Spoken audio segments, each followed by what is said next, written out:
Welcome to the Man That Can Project podcast. We're flying through the year already, and on the other side of my screen, I've got one handsome devil looking at me. I had to get him to put his shirt on. It was messaged me before and is like, "Mate, do I need to dress up for this?" I was like, "I'm wearing a sweaty old gym shirt right now." He's like, "Oh, I'll throw a shirt on." I was like, "No, you're more than welcome to leave it off. I have mine off half the time." Well, you said you're wearing a shirt, and I was like, I thought you meant a button-up shirt. So I Oh was like, yeah, I'm gonna go put a button up. I was in a t-shirt, but I was like, I'll go put a button up on. right. No, well, mate, you look really legit. So that's what it's all about. I took it as you were wearing no shirt, and I was like, "Mate, it's 35, it's 36 degrees up here today. It's steaming." So I don't blame you. No, no, no. Well, I'm in Melbourne, and it's nowhere near that. Probably Uh, like 6 down there, right? at the moment, it's 19.4. Yeah, nah. That's why I live up in the Sunshine State, mate. You won't be moving me away from here anytime soon. That's fair enough, mate. So before I jumped off the wagon there. So Andrew Swift, mate, welcome to the show. For those who don't know you, they will definitely love listening to some of your music after this. But your all the interactions that we've had have been brief, but I follow you a lot on social media. I'm a huge country music fan. So for me right now, I'm going to be picking your brain about music, but more I get excited about learning what your life's been like and what's inspired your journey. And Yeah. I know a lot of people will be. You're the reigning CMC champ. For those who don't know what that means, it's a big deal. Oh, And same double A. Same CM double A. does. I Yeah. always say CMC. Sorry, guys. That's on. That's I'm going there after this. So That's right. That's why it's on the brain. yeah, I'm a bit disappointed you're not going to be there. But anyway, we'll leave. We'll You see and you me there both. in the Yeah. next couple of years. That's for sure. But Swifty, mate, give us a rundown. Who are you? Who's the man in the bloody beautiful cap and shirt? And how'd you get into the music industry? Well, I was a little late coming to music. Really, I sort of didn't pick up a guitar until I was about 16. Then I had my first gig at 17, and my school grades dropped dramatically. In the last couple of years, the school just went to hell. Um, but yeah, I just it sort of took over my life. But I mean, at the time, we'll probably get into it later. At the time, I didn't realize I was going through depression in at school, so it was like just something to focus on and give myself goals to work towards. And then, I had guys at school come up. They knew I played guitar, and they're like, "Swifty, we're starting a band. You're in rehearsals at your place this weekend." That was Just just inviting themselves over. yeah. Well, we lived on like 5 acres, and we had a big shed. Yep. So that's where rehearsal was apparently, and it ended up being a pop punk band, which I'd never listened to at that point. And the guys were showing me what to play. I was playing the songs before I'd actually heard them properly. Is Um, pop punk, is that like bloody Panic at the Disco and stuff? Or what are we talking for pop punk? Yeah, it was a little before. It was like Blink 182, very Blink 182 Right. inspired. Yeah, back in like early 2000s. Right. I like it. It was a lot of fun, and I learned a lot from that band. We ended up touring pretty hard with it, and we went pretty hard. We all agreed we'd take like a day off from our day job each week, and we'd go meet in the same place and work like we were in an office working on our stuff. So I learned a lot about the music industry during that time. And I wasn't doing any singing in that band. I was just doing some backing vocals and some guitar and stuff. But then, then when I sort of left and started doing my own thing, and people would always say it's got a bit of a country vibe to it, and I thought that was a dirty word. I'd say don't use the C word with me. I was just ignorant, man. I was a like young Melbourne pop punk dude, and someone saying country, and I thought they were having a dig. But then, they weren't. I got into it. I fell in love with it, and my only regret is that I didn't find it sooner. It wasn't. I didn't start my country music journey until like properly until about 2015. So only 8 years ago. That's incredible. Like it seems like you really an overnight success if you just started in 2015. Like what was I doing in 2015? Nothing special. And here you are picking up and getting into the music, the country scene for the first time.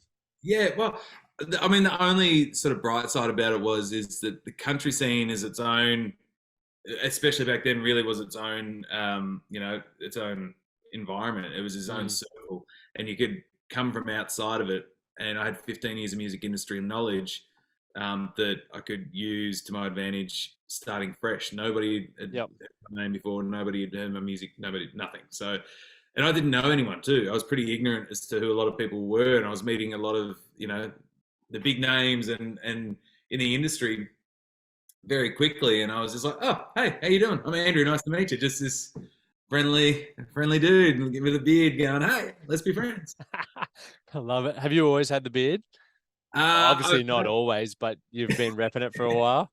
yeah, I can't remember what I look like clean shaven, and I'm okay with that. But it's had different lengths over the last. I remember about 8 years ago, it was really big, but Yep. you never realise how big it is at the time until you look back at photos. Yeah. But yeah, I've probably had the beard for,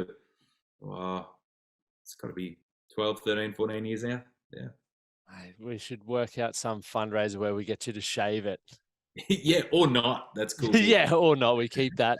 We might be regretting that when we get it off. Yeah, I yeah, remember when you said then when you look back at photos and you see your beard in 2015, 16, I used to roll around Europe with this fat beard and I didn't realize how big and disgusting it was, but it always pops up on my memories. And yeah. I'm like to Amy, I'm like, how did you date me then? Because I was playing golf one day, Andrew, and I was going on the golf carts and we were cruising down this hill and I knew it was too long when it started to part. And I That's was, yeah, yeah. I was like, as soon as I get home, I'm getting the clippers out and it's done. And I haven't really repped one heavily since. yeah. See, I think if I shaved it, I'd probably get dropped from festivals, and they'd be like, "This is not who we booked." He ain't country. Yeah, this isn't country enough. It's funny because I've got all the tattoos, but they came along after the pop punk days. So Really yeah, doing things in reverse. How did you realize or recognize that you could sing though? If you were doing like, and obviously backing vocals and stuff, but what sort of put you in a position? Now you mentioned, and we definitely will go back to experiencing depression and how you sort of not grew, how you sort of navigated your way out of that. And yeah, I'm sure it still probably jumps in all the time because you have mentioned to me in the past you've struggled with self-doubt and all of that sort of stuff still. But yeah. at what point did you recognize that, hey, I've got a ripping voice here. I want to give it a crack myself. And then obviously people were telling you country vibe. So that's how you ended up here. Well, I mean, I was always singing, but in that band, uh, there was a different dynamic in how it all worked, and we started off with both sing like we are both singing and stuff, but really the other singer in the band, he wrote a lot of the songs, and it was to suit his voice and whatnot. So it was always awkward though when we do a show and people go, Swifty, how come you're not the singer? And so um, it was always really awkward. But I was also doing cover gigs at the time too, so I was really working out what I could and couldn't do with my voice. Playing in those smoky pubs back in the day. You know, but 4 Smoky. hours at a time. But That is uh, unreal, eh?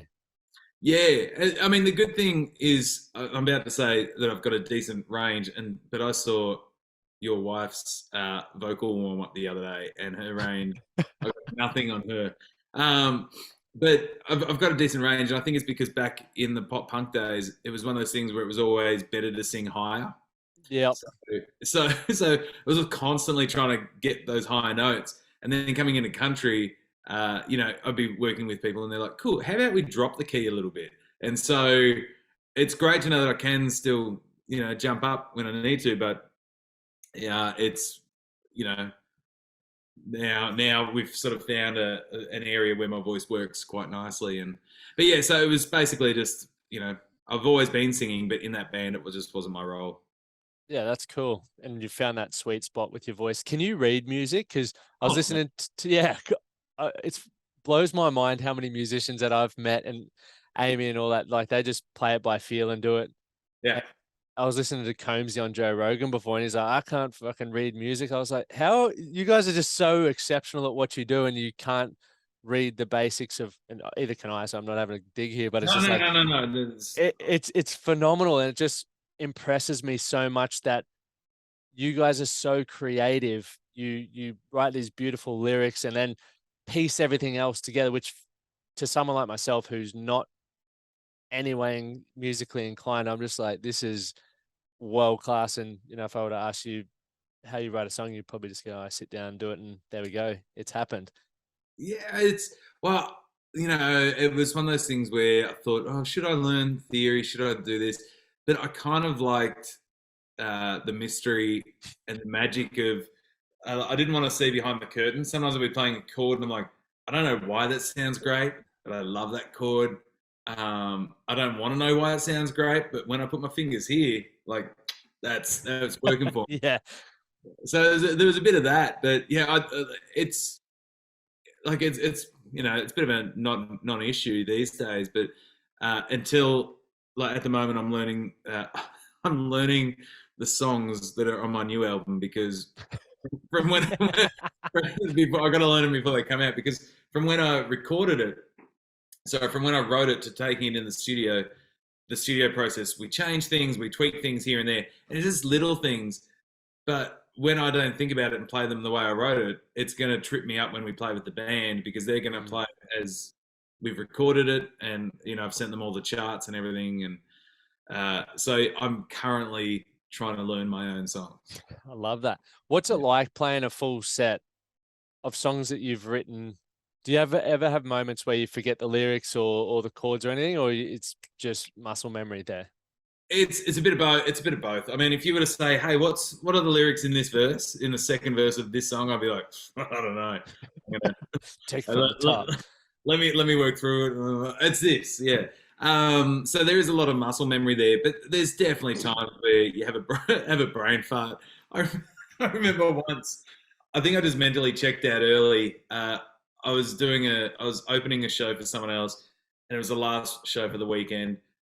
I played my set, and then I jumped up in their set for a song, and we were halfway through the song, and my mind was wandering because I'd already I had like a 5 hour drive home, and I stuffed up the words, and they looked at me and they're like, "What the hell?" Like, and I'm sorry, I was thinking about what I'm going to do for dinner on the way home. They're like, "Really?" Well, yeah, it was just I was already on the road. That's hilarious, mate. That's good to know that you do that too, because I do it all the time and then bring Yeah, myself back. So even the best do it. absolutely. Let's go back. So you lost your uncle when you were 9, and that Mm. had a big impact on you because he was like a father figure to you. Yeah, he was. Like mum and dad had split up, and mum's brother, my uncle Robbie, he just spent, he spent a lot of time with us. Like I mean, he always did before then too, but it was just, I feel like it was more uh, prominent. It was it's a more obvious thing when your dad's not there. Like, and I still saw dad, but just not as often, obviously. Um, but and he was a pilot. He used to take me flying all the time, and he was always the cheeky, fun one in the family. Yep. Like he was the fun uncle. He was the funkle, The funkle. the I like funkle, that. and that's what growing up, I was like, when I've got nieces and nephews, I'm going to be the funkle. Inspired. I'm going to be the one that my siblings are going to go, Andrew, don't do that with the kids. I'm like, yeah, it's fun. Like, I'm the one who lets him get away with stuff. Influencing the next generation. Yeah, 100%. Yeah, but yeah, we lost him very suddenly in a plane accident. Not far from where I live now. I still pop down to the crash site each year, which is getting harder to do because they're putting all houses there now.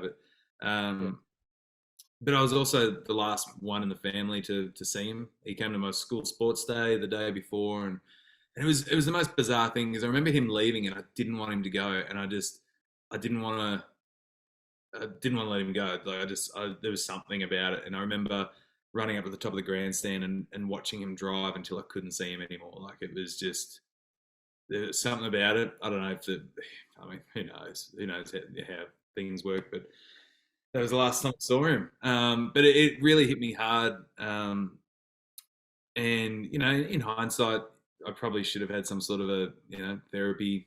The trauma. It was pretty traumatic, and I was obsessed. Like apparently, my mum was telling me not long ago. She goes, "Oh, your teachers were worried. That's all you write about. That's all you talk about." It was my uncle. Um, Big but deal, yeah, like losing someone that you were so close to, and especially at such a young age, you don't really understand it, right? It's just like one day you're here and one day you're not. No, yeah, that's it. Like, and it was just it was this haze and fog that I was going through trying to process it, I guess. And I felt I was pretty lost, I think, um, which sucks as a 9 year old. But and I think because only a couple of years before, Dad had left, and then like was gone, and honestly, I think that carried over into my adult life. Where there was this, I had some commitment issues, and I think it was this fear of like losing anyone that I like loved. Yep. Really open to. I think that's what it was. I mean, I've never spoken to anyone about it, but just Here we are now. You pieces just together. you're about to speak to thousands of people about it. Yeah, I know, right? Yeah. Hey, look, I might be way off. I'll probably get messages going, "Don't, dude, no, don't." I didn't Well, even study psychology, so I don't know. no, well, it is what it is, right? Like I think everyone has their own, I guess, perception of how things play out, and I think it's very common for a lot of people that have, especially parents or loved ones that are around you so much or have the expectation that they should, especially parents care for you and always be there. Hmm. If they aren't in your life as much, it's very easy to sort of look inward and go, what's wrong with me? Am I the issue? Do people not want to be around me? Yeah, and it obviously wasn't the case. I mean, there's a tragic accident and a marriage split. Like it's Yep. I know it wasn't like I know it wasn't me, but back then as a kid, like it's just that um just that loss of two key figures Yep. in your life, rather quickly. Well, knowing what you know now, because there's going to be a lot of parents listening to this who have children, Mm. how do you wish, or if things were done differently for your younger self, what would you have liked to have had happen? Would there be, maybe have seen a psychologist or have your parents or your mum, sorry, sit down and talk to you about it a bit more? Or is there anything that you wish happened differently?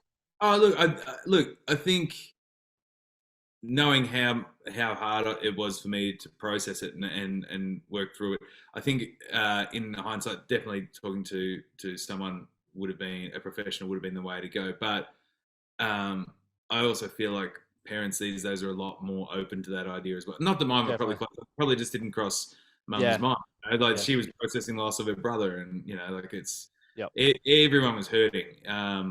But yeah, I just feel like it's a lot more common now for everybody to have a psychologist they can talk to and or a therapist, and Yeah. I feel like things have changed a lot anyway. But look, that'd be the only thing really. I mean, yeah. Yeah. No, I agree 1000% with you. It's definitely a different time and you can't compare apples with oranges. The times are way different now. Yeah, So it's easy to look back and go, you should have done this, you should have done that. But it's like different it's time, man. it's hindsight for you, man. Like, Yeah. should have done this, should have done that. You can do about anything in your life. So, but yeah, look, I feel like I've grown up to be okay. I mean, Mate, I mean, you're I'm in one a of the good most. relationship now, and like I'm very, very. Simone always tells me she goes, oh, you're just very good at seeing things from all angles. Like when if something happens, I go, yeah, well, maybe they're feeling like this, or maybe I try and look at it from all sorts of everyone's perspective if I can.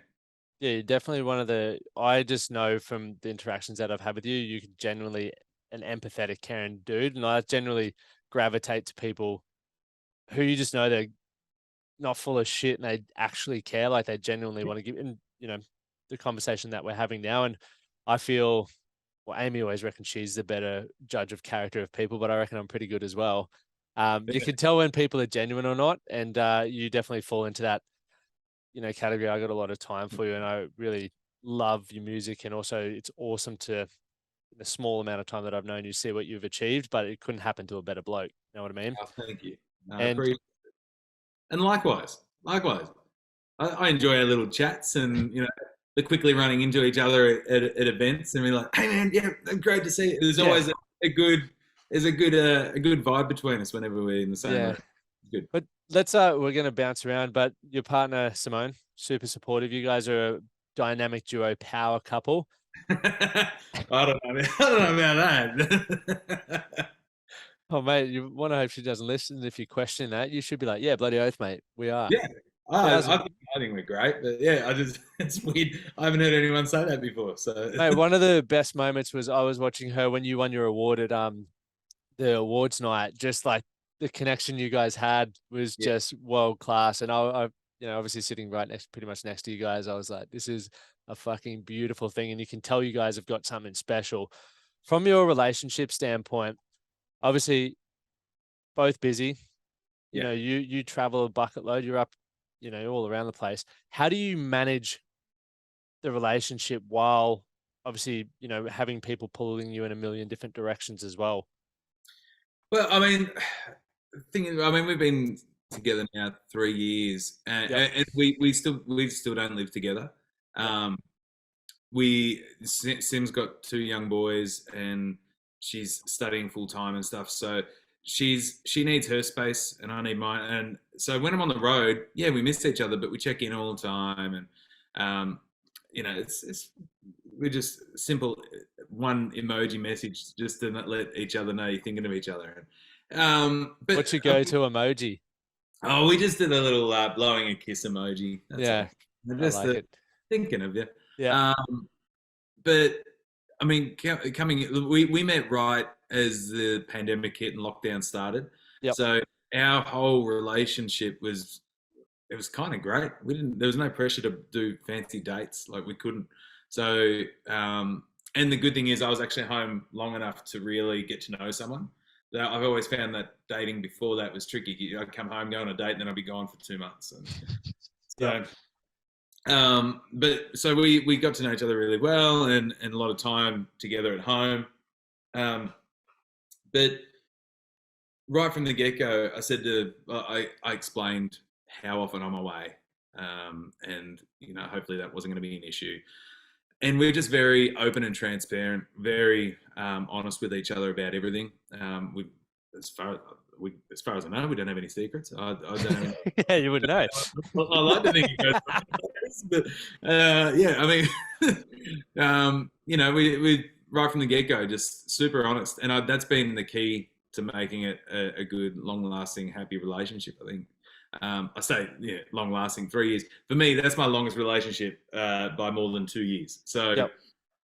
um, but yeah, so she understood what my job entails, and I actually I'm home more now. It's funny, like in that there was a period where I'd be gone for long periods of time because there was no point me coming home. Yep. One, I had nothing to come home to. Two, financially, it was cheaper for me to stay out on the road than to Yep. spend the money to come back. So, but things are changing a little bit now where I can afford to come and go, and rather than stay out on the road. And I've got something I want to come home to and someone I want to see. So yeah, it's good. That's awesome. It's a very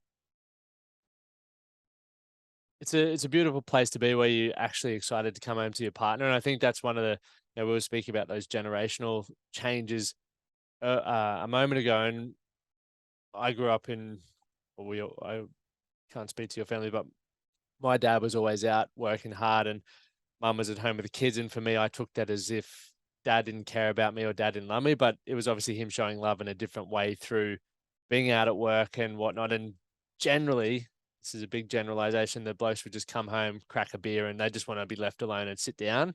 Yeah. Whereas now I feel a lot more men are aware or more emotionally intelligent that we do have incredible partners, wives, husbands, whatever at home, and children potentially for those that you do want to come home and maximize the time, regardless of how knackered you are, because it's tiring being on the road. Whenever I go with Amy and I'm not doing anything, I'm knackered. So you guys must be absolutely cooked.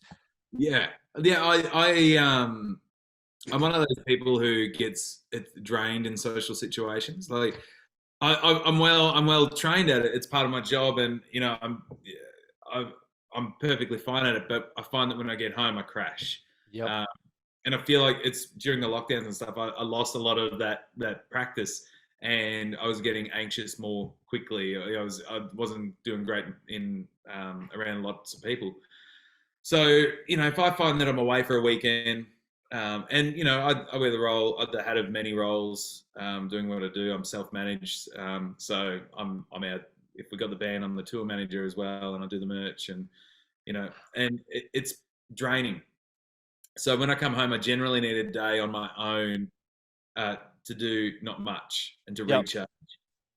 But and Sim gets that as well. But yeah, like it's just I feel like the fact that I'm gone and back, like we get a chance to miss each other as well. Yeah.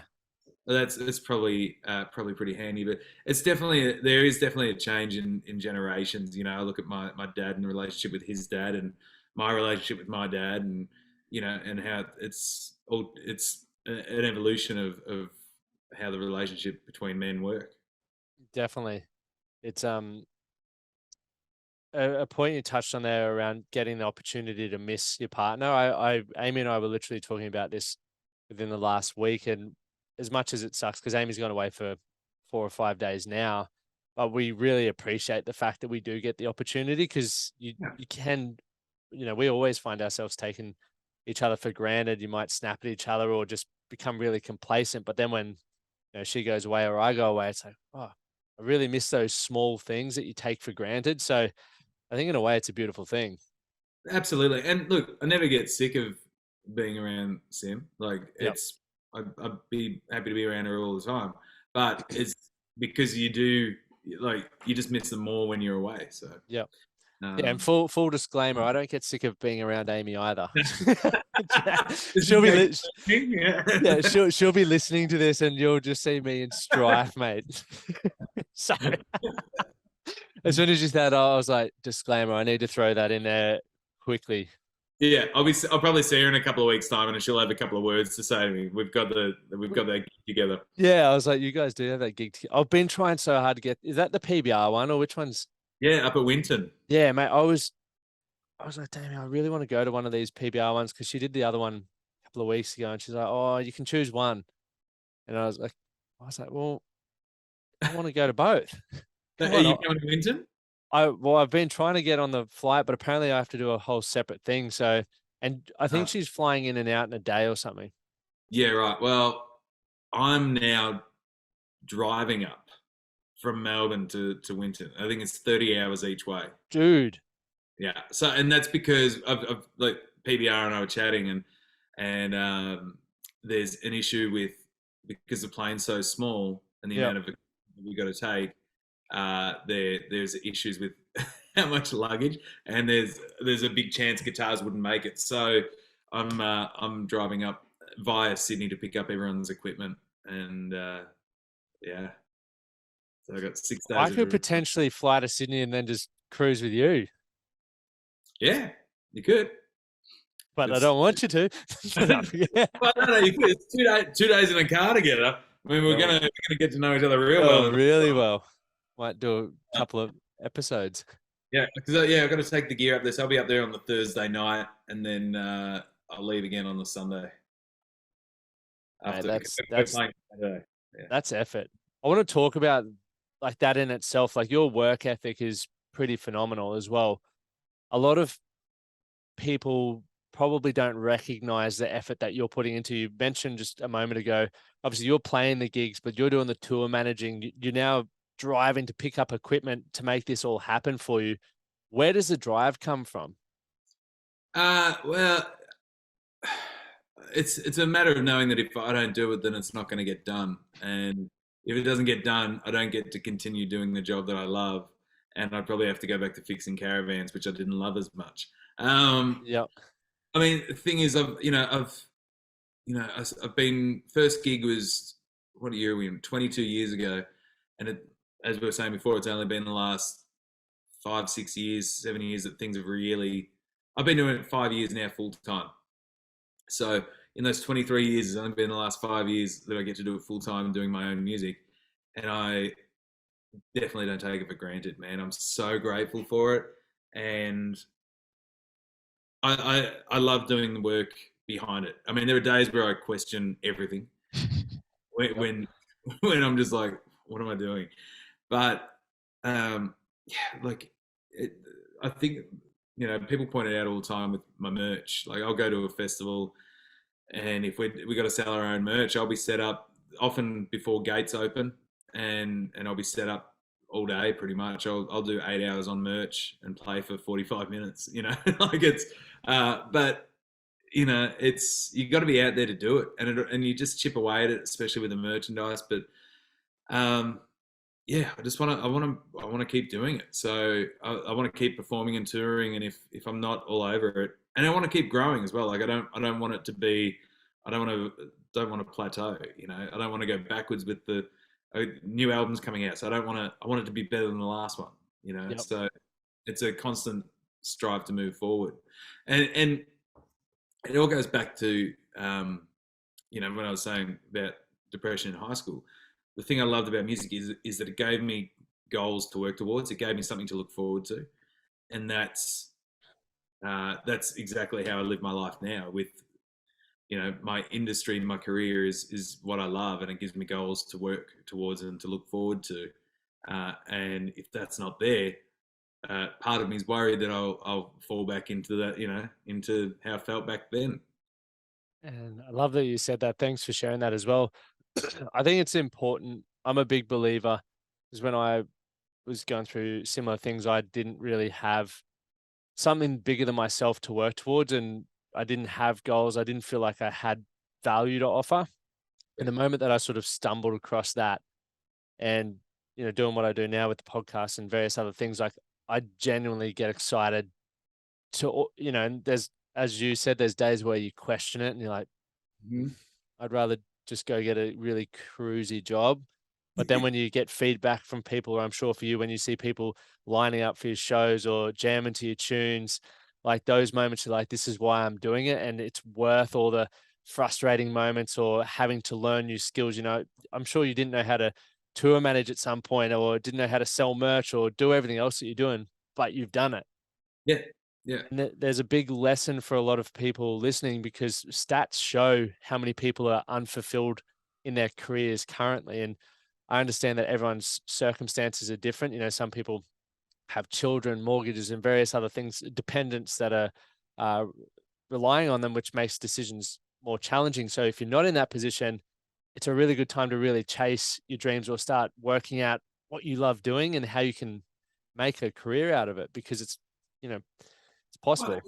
and the other thing is that you can't expect it to come to you. Like the amount of musicians that I've seen over the years that have been far more talented than I am, and just that don't have the motivation to do the other work. Like Mm. the you got to remember the music business is a business, and so it helps if you can. I'm pretty fortunate. I've got the business side of the brain and the creative side. Sometimes it's tricky to switch between the two, but Yep. you make it work. But it was one of those things where the, a lot of those people that I would see would get bitter about the industry because their talent wasn't being recognized. And I'm like, well, who's seeing it? Who's putting it out there? Like you need to Yeah. be there. And that's even when I used to do the caravan park tours with my friend Greta Zilla, where we would do 21 caravan parks over 21 nights on the way to Tamworth from Melbourne. And the whole concept was these parks are going to be full of people that have never heard us. Let's go put on a show there instead of waiting for them to come to us at a show in the city. There's young families that would never get out and get a chance to see live music. So let's take the show to them. And it worked. It was a great way to build up a fan base from a grassroots level. That's unreal that you were doing that. Now you would have some awesome stories from that as well. Yeah, it was a lot of fun. It was a lot of work. It was hard work and with a minimal financial reward, but it was great. And we did it for about 6 or 7 years.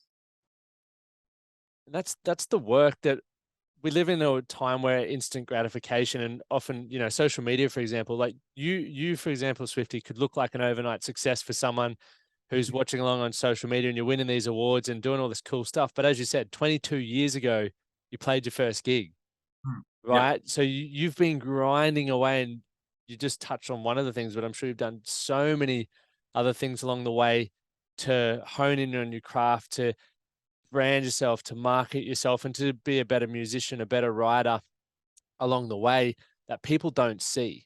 And that's why for me, I personally love podcasting because I get to hear your story in a way that, maybe social media doesn't portray. So then I go, oh, cool. Swifty, had depression. Swifty had to hustle hard. You've done all these things that maybe some people may think that you just didn't have to go through.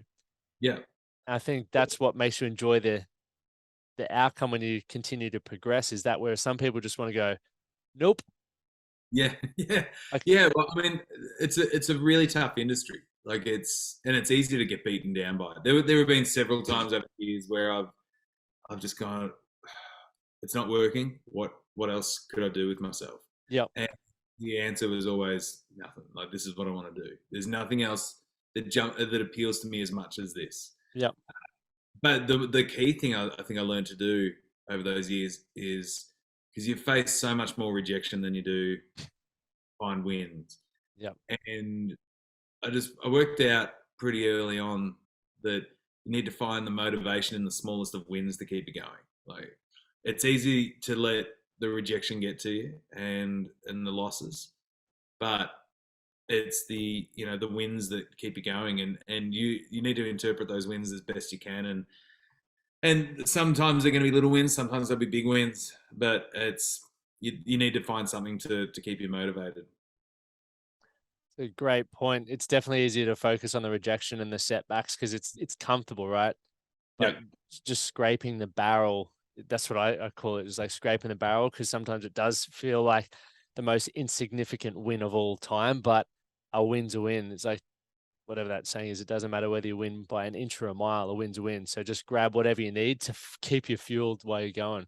Sometimes I find sometimes I find motivation uh, in the word no. If someone go or in a loss, so like if someone go, for example, when I didn't win, when I didn't win Star Maker, so I was in Star Maker competition in 2017, and I didn't win, and in the first 24 hours, it hit pretty hard. I was like, that sucks, because was so focused that was the goal, and it Yep. was a goal I didn't reach, and so I got myself down a bit.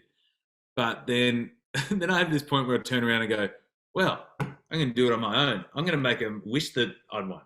And Yes. it's the same with the record labels, like pitching out the first album that I had, and all the labels passed, and I was like, I'm going to make them wish they'd signed me. I'm Yes. going to work as hard as I can, and they're going to go, damn it, we missed. We should have snapped him up. And it's so I'm with ABC now. They passed on the first album.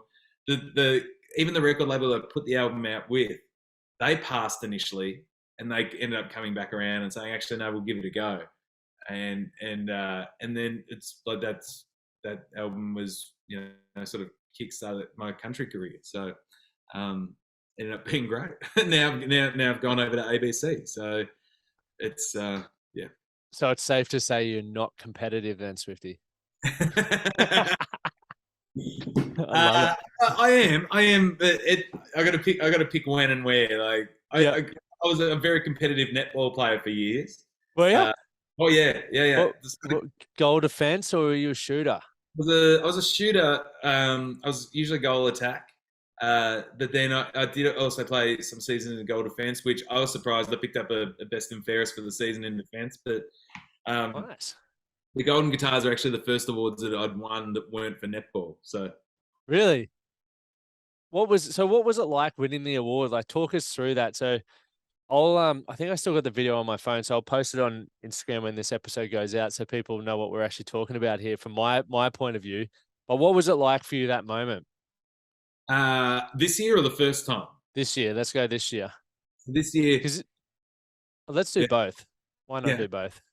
sure. When did Well, you? look, let's start from the start. So I actually quit my day job after I had an album called "Call Out for the Cavalry" that came out in 2018, in March of 2018. In April, a month later, I said to my boss, I said, I think I'm going to have to go. I think if I don't leave now and put everything I can into music, I think I'm going to miss my window. I said, things have never been going this good, and I just want to work as hard as I can, hopefully get myself a Golden Guitar nomination. That was the goal. I think it was about 6-7 months later, they did the nomination announcements, and I was nominated for 4 awards. And I was like, I was sitting in a room full of industry peers, trying not to cry because I was like, this was the goal I set out to do, and I did it.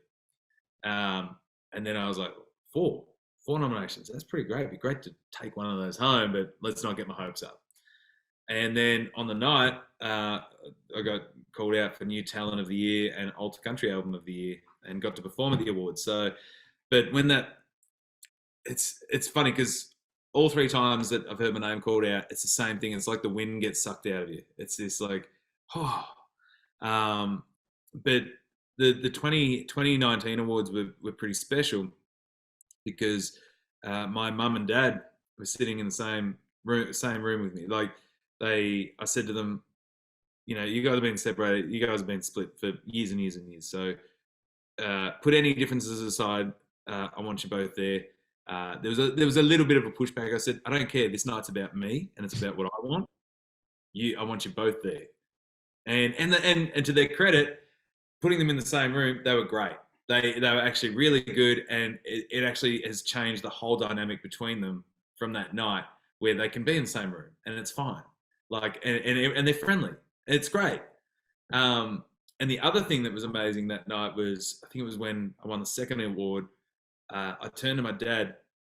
I'd been having a chat with a mate of mine, and he was telling me that, you know, he'd realised him and his dad never said "I love you," and he went on a trip back to New Zealand with that intent to tell him, and he told him, and it just changed their relationship. And I got thinking, I'm like, well, Dad and I never tell each other we love each other. Like and this goes back to what we are saying about the generational differences. Yeah. And when I won that second award, I turned to him and I gave him a big hug and I said, I love you, Dad. And the wind came out of him. I heard it. He goes, oh, I love you too. And now whenever we chat on the phone, it's, all right, love you, catch you later. It's totally changed everything. That's that real. Yeah, it was incredible. You know, we've got this great relationship. We went camping in the Flinders Ranges for a week last year and went hiking and you know, did a heap of stuff. We do stuff together all the time now. So good. But then, you know, the award itself, I remember walking up onto the stage and look, we don't do music for the awards, but to win one or to get nominated, just to get that nod of approval from your industry, especially when you've been chipping away at it for years and years. Yeah. There's something about it. And I remember being on stage. I don't remember what I said. I remember parts of it. It was like a big night out. It's like I walked off stage. I was like, what happened? What just happened? What did I say? Because I remember walking off stage and I said to a publicist, I'm like, was that okay? Because I don't know what I just said. She goes, that was perfect. I'm like, great, cool. You nailed it. Yeah. And I was trying not to cry because I was thanking my friends that I've been friends with since high school for their patience in me not being there a lot, like missing milestones, not only of theirs, but now their children. So I was getting choked up trying to thank them. And then this year, I didn't think I stood a chance. I only had one nomination for the night. And I was in a big category with some big names who had multiple nominations and who I think they all deserved it as well. So to hear my name being read out then, there was my dad, myself and Simone, all three of us, and we've all sort of leaned forward like, oh my God. Really? And first thing I said was, I need to get dressed because I was wearing a vest and Sim was like, if you go up there, you have to do your vest up. So I said to her, I've turned to her, I'm like, I have to get dressed. Like, it's like a shock thing. But we, you know, all hugs and kisses and stuff. And then I was trying not to, once again, trying not to cry when I was on stage talking about Simone because, you know, as you might remember in that speech, I was saying that, you know, I'm someone who has a lot of self-doubt and she's always there to build me up and she's patient and listens to me with all those doubts and everything I'm going through in my own head, and then still manages to build me up. And that's what you need. That's what you need in your life. Someone who can do that. Definitely. That's awesome. One, for me, when you were talking about, obviously you had this goal and you got recognized with the award, and I feel like when you start getting one area of your life in order, you know, and for you, it was that career and you were very passionate about what you were doing and you just went all in on that, which a lot of people are fearful of doing.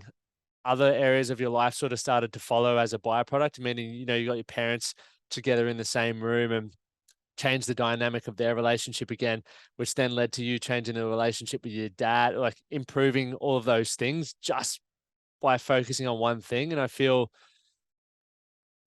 when our life isn't quite where we want it to be, we can look at the chaos and everything that we need to improve, and it can be overwhelming. So we don't take any action whatsoever, Yeah. rather than just, the perfect example of how your life's played out is you just went all in on something that you truly loved. Mhm. And like as a byproduct, you've positively impacted so many people, but also so many areas of your life as a result, which is Yeah. fucking cool. No, I hadn't thought of it like that until you just pointed it out. But you're right. Like I remember the moment where I said I was going to focus on music. I remember it was just after my 30th birthday, and uh, I was feeling a bit let down by because I'd always put a heap of other people first, and it wasn't. I didn't feel it was being reciprocated.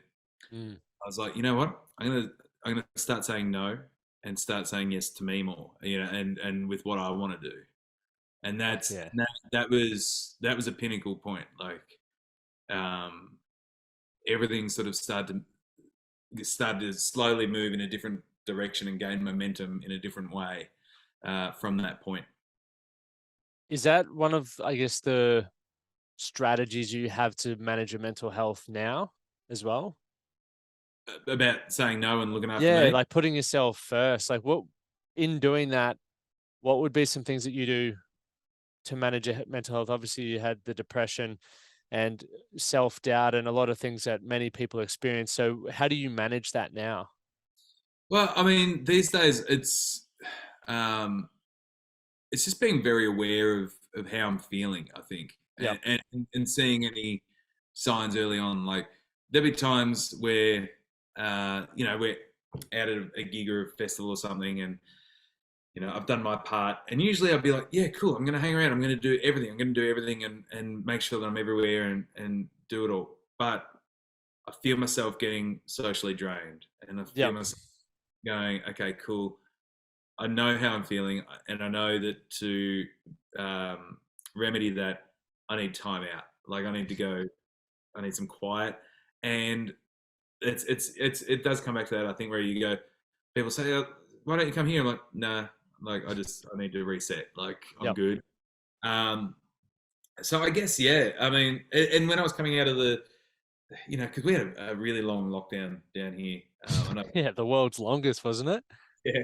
Well, and I know I've touched on it a couple of times, but it really, I didn't realize how much it affected me being in around other people. It's like there's a couple of times I was at the supermarket, things were opening up again, and it wasn't a fear of getting sick. It was just I didn't realize how much I'd built up a barrier or a callus to being around people. And I Mm, remember sitting at the deli, and all of a sudden, people just coming up and looking at what they wanted, but I could feel myself getting anxious. I was like, cool, like this is not good. I was, yeah, like I could really feel myself getting uncomfortable and anxious, and I was like, cool, I'm gonna just go sit in the car for 5 minutes and reset, and it helped. I think it's really just being aware of um, you know what what can trigger certain reactions to your body, and how to remedy it. I mean, and look, I've never had any professional help. It's just been a trial and error thing, I think. Um, good on you. I coming out of the lockdown, I did go and seek a referral, but everyone was so flat out because everyone was doing the same thing. Like you couldn't get Yeah. in there for 3 months. I was like, cool. I need to get over this a little bit quicker than 3 months because I've got gigs to do. I gotta go. I gotta So go. it's a I don't know. Yeah, I mean, look, everyone's got their crosses to bear, or their little demons they got to deal with, and you know, I think I handle them pretty well. Like when I'm out and about, it's fine. Like when we do Tamworth for the week, it's a long week. It's It's monster week. 10 days. And it used to be that I'd get home and I'd be wrecked for another week. Like I'd be just exhausted for a Mm. full week. But like this year, and I was chatting to my bass player about it as well because he's a similar sort of thing where he runs himself into the ground. And this year I started saying no, or not actually verbalizing it, just be like, no, no, no, cool. I'm going to go back to the house and I'm going to chill. I'm not going to do as much this year. I'm going to make sure that I'm enjoying myself and I'm feeling comfortable and it was mainly because I knew that the Saturday was going to be a massive day because we did two shows and then we had the awards that night and I had a rehearsal in between the two shows for the awards. So it was a massive day. Um, and for some reason I couldn't sleep, so I was up early and I went and swam some laps and then went and did all that. Far out. Yeah, You're a weapon. in small bursts. Yeah, Mate, that's all you need. That is all you need. Sprint is the most viewed at the Olympics, so you got to get on that. But yeah, you definitely share something that I think is really important. Coming out of COVID, I've been seeing a psych for years, so I already had my regular appointments, but so many people were literally waiting like 6 to 12 months to get in.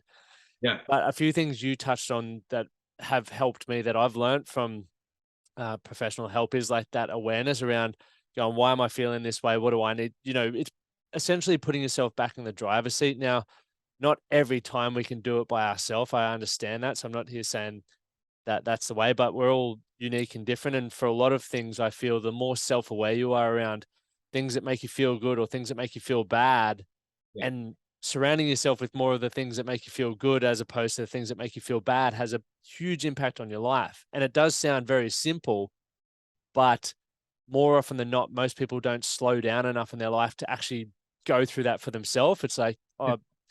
oh, Swifty said this or Lockie said that. That's cool, but have you taken the time to do that for yourself? And most Yeah. people can't say they have.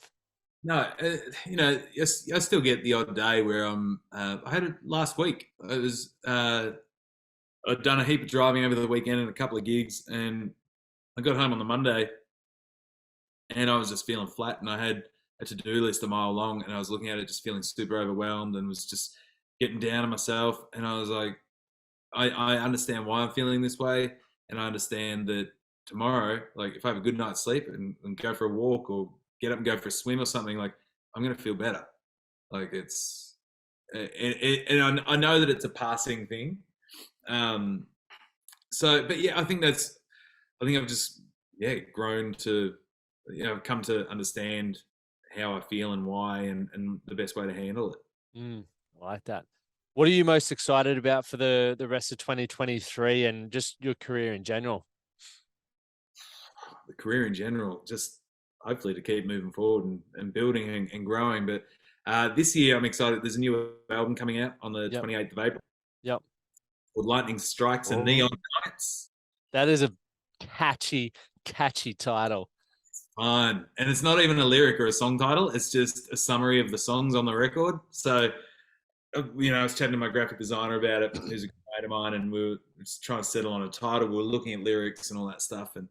Uh, and then he was like, dude, you got a lot of songs on here about, there's love. There's a lot of love in these songs, but then there's a lot of songs about, having a good night out and having a bit of fun. And so rather than call it, um,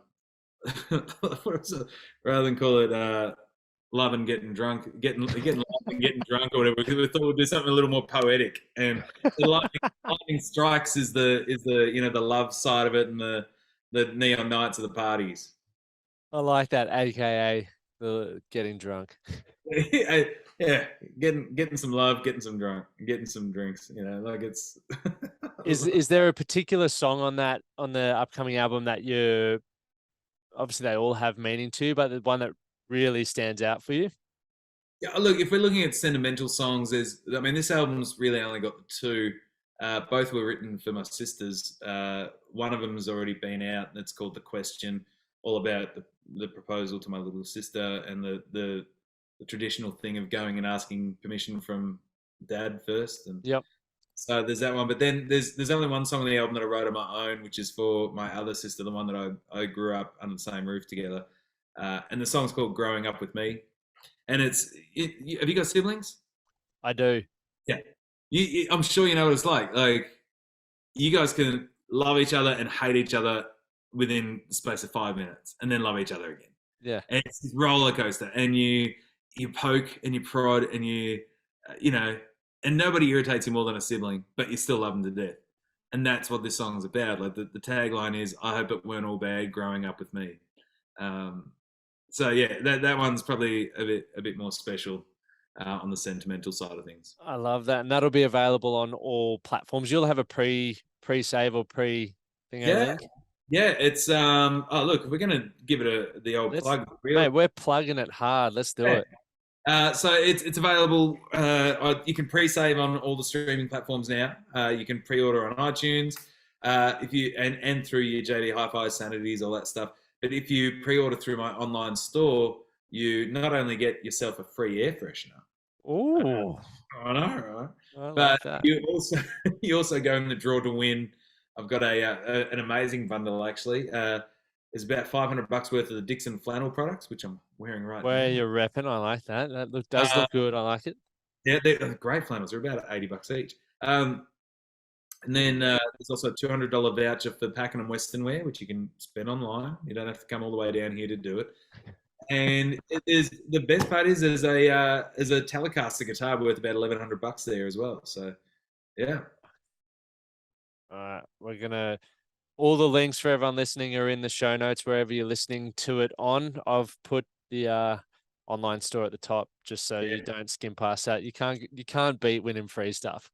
free stuff. And I've also got some exclusive bundles. I'm doing like a pre-order only T-shirt that you can only, the cutoff date for that's like April 10th, and then we've got to order them to how many? Yep.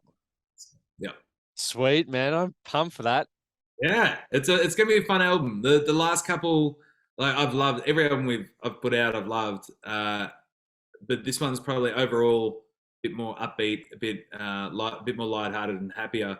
And people have asked, "Oh, the song's about you and Simone and your relationship." I said, "No, no, no." But because I'm in a good relationship, that those feelings probably get projected into these songs anyway, despite Yep. them not being directly about us. Yep. No, that's awesome. Well, I'm excited for it to come out. Definitely make sure. Where can people follow you on socials as well? Just quickly before we wrap up. Yeah, so just Andrew Swift Music on Facebook and Instagram. I think I'm the Andrew Swift on Twitter, but I don't really use it too much. But yeah, everything's at andrewswift.com.au. Yep. Awesome. We'll send everyone there. But Swifty, mate, truly appreciate your time. I know you're a busy man, but I've learned so much from that. I've been writing notes here. I don't know if you saw me writing notes, but Yeah. a man of a very wise man and a talented musician. So I look forward to catching you, whether it be at Winton or, I'll see you sometime crossing paths, Yeah. that's for sure. Yeah. Hopefully you come up to Winton. The PBR thing's pretty awesome. I know, mate. I've seen footage of it. I just hope we both get a point because we're always racing where we can just sit down and share a beer. That'd be lovely. Well, you guys would be there on the Friday. Amy's playing the Friday. I'm not Yep. playing till the Saturday, but I'm there all day on the Friday. So I'll be around. Let's do Mate, it. we'll be going on a potty car ride or something. Thanks for Perfect. thanks for coming on, mate. Thanks for having me, mate. Appreciate it.